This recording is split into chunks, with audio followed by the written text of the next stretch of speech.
As you know, measles are a hot topic right now. Dr. Helen Kuroki, Chief Medical Officer of Women's Care Florida, who oversees all of their providers, is here to break it down for us. We have a lot to get into this morning. Good morning. So happy to have you here. Pleased to be here. Yeah. Thank you. So let's talk about measles again. This is, I mean, everybody you talk to, families that you talk to, this is what people are buzzing about. We're a little concerned, as we should be, but explain what measles are, why we need to make sure that this is top of the mind right now. Sure. It's a childhood illness caused by a highly contagious virus that's been around for years and years. It's been around, but Yes. we were saying most doctors probably haven't seen it in the... That's right. We've seen very few cases in the United States since about 1994. However, this year we've seen almost 900 cases, most cases that we've had in 25 years. So you'll see many doctors who have never actually diagnosed a case of measles themselves. I mean, this is just crazy to me, and here we are dealing with it again. I know we have a picture that we're going to show, because I had lots of questions when I saw this picture. I feel like we see it a lot on social media and different things. So this example right here, how far is this breakout? I mean, is this the common...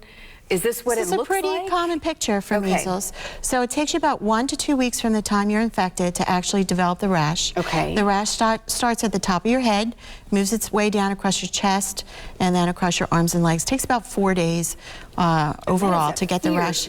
Yes, and you don't feel well when you have the disease. High fever. Itchy? Is it? Rash can be itchy. You can have a fever, runny nose. Ultimately, you can get pneumonia. Okay. You can even have some problems related to hearing loss and encephalitis, which is a swelling of the brain. That's very serious. That lands you in the intensive care unit. Are kids more at risk than adults? Does it tend to hit, you know, or show the symptoms more aggressively in one age population over the other? Well, we can see it in any age group. We more frequently see it in youngsters because they play together, and it passes from one child to another very quickly.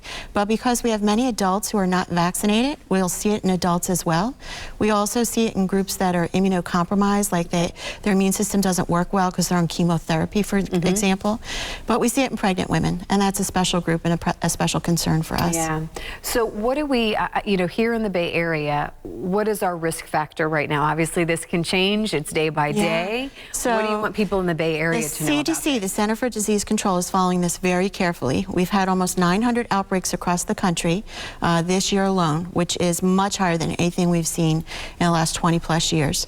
We've had an outbreak in Pinellas County, 1 case determined there, 1 case in Orlando, and the government has identified 25 counties in the United States at highest risk of an epidemic. Hillsborough, home to Tampa, is one of them, and Orange County, where Orlando resides, is the other, mostly because we have such great visitors here from all over the world, and unfortunately some of them come from countries where there are outbreaks now and bring it here to the United States with them. So what can families, what can parents, what can we do to go ahead and try to the best we can? So the key message is vaccinate. Vaccinate, vaccinate, vaccinate. Your little ones get vaccinated once around their first birthday, and again before they go to kindergarten, and that protects them about 97% of the time.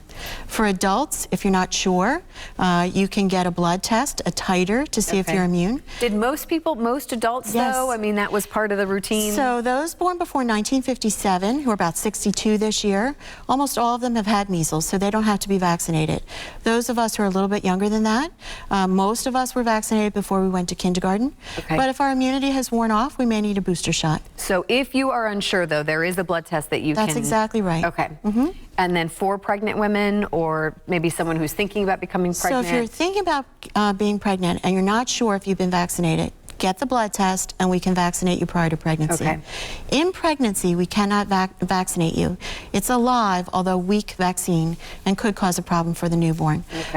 However, as soon as you're delivered, you can get that vaccination, including if you're breastfeeding. All right. Well, thank you so much for being here this morning. My pleasure. Really appreciate you diving into this topic. I know a lot of people still have questions. We're just scratching the surface of this. But let's go ahead. Here's some helpful websites. I know your website is on there as well.